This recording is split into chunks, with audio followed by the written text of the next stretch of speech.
He froze mid-step, heart pounding, eyes locked on two small children with the exact same dimpled smile he saw every morning in the mirror. Before we go any further, trust me, you'll want to stick around to the end of this one. It's not just a love story. It's about fate, heartbreak, redemption, and the kind of Christmas miracle that'll stay with you long after the credits roll. And if this story touches you even half as much as it did us creating it, go ahead and give it a thumbs up and subscribe to the channel. We've got so many more stories that deserve to be felt, just like this one. Let's begin. Blake Morrison had it all. Wealth, fame, a sprawling tech company that made him a billionaire before 30, and a penthouse view of Manhattan that could make anyone feel invincible. But what no one saw was the emptiness inside him, especially during the holidays. For years, Christmas had become a hollow tradition, full of business parties, champagne, and fake smiles. The joy, the warmth, the meaning, it had all slipped away from him, just like she had. Her name was Claire. 10 years ago, they were inseparable. Young, reckless, madly in love. But dreams have a way of diverging. Blake had wanted to build an empire. Claire just wanted a simple life, love, laughter, a home filled with warmth. He left for Silicon Valley with nothing but ambition. She stayed behind with everything he didn't yet know he needed. They never spoke again. Until this Christmas. Blake had returned to his hometown in Vermont not for nostalgia, but out of obligation. His late grandmother had left him her cabin, a charming old place on the edge of town. He planned to sell it quickly, fly back to New York before the snowstorm hit. But fate had other plans. It started with a sled. He heard laughter. Real, innocent, bubbly laughter. Not the kind you hear at charity galas, but the pure sound of children squealing as they soared downhill in the snow.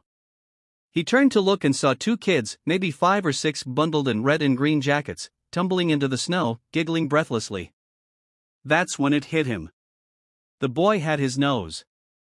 The girl, his hazel eyes. Both of them, his exact smile.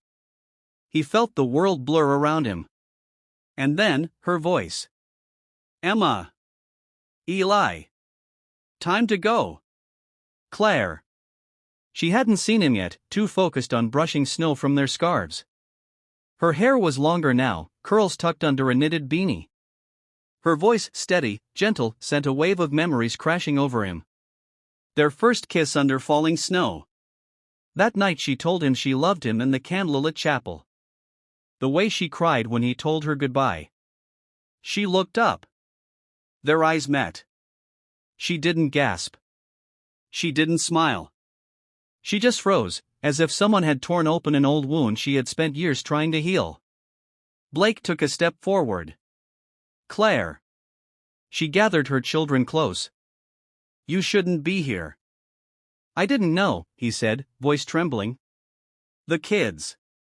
Are they? My children, she interrupted.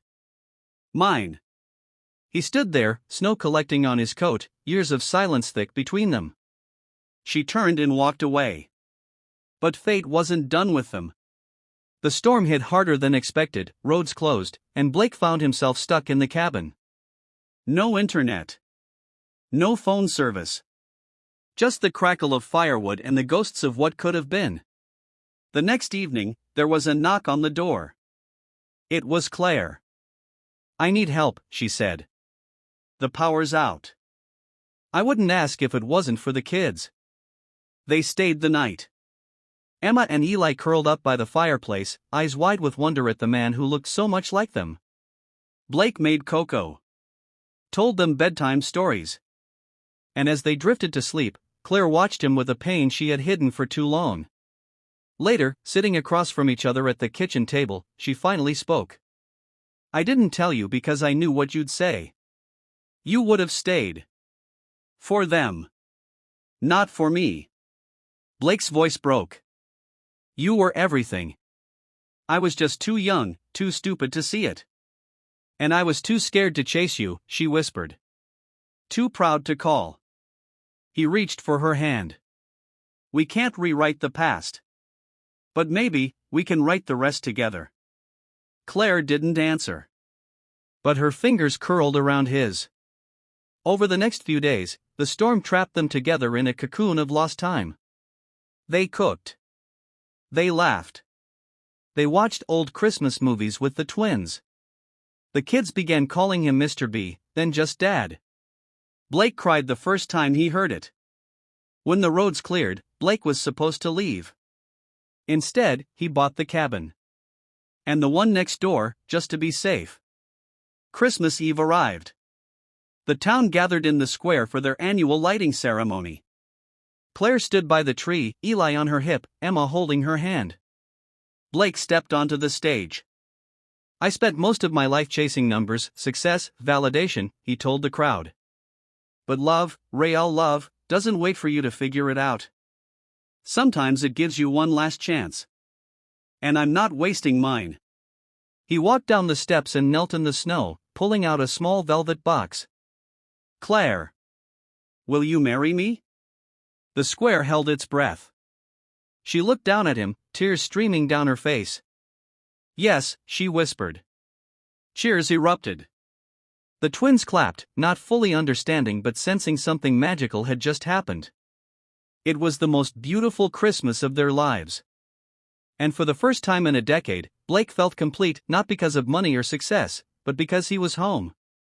If you felt that too, if something about this story reminded you of the power of forgiveness, of love's ability to find its way back even after years apart, go ahead, like the video, and subscribe. There's more to come. Because somewhere out there, someone is still waiting for their Christmas miracle. Maybe it's you. And maybe, it starts today.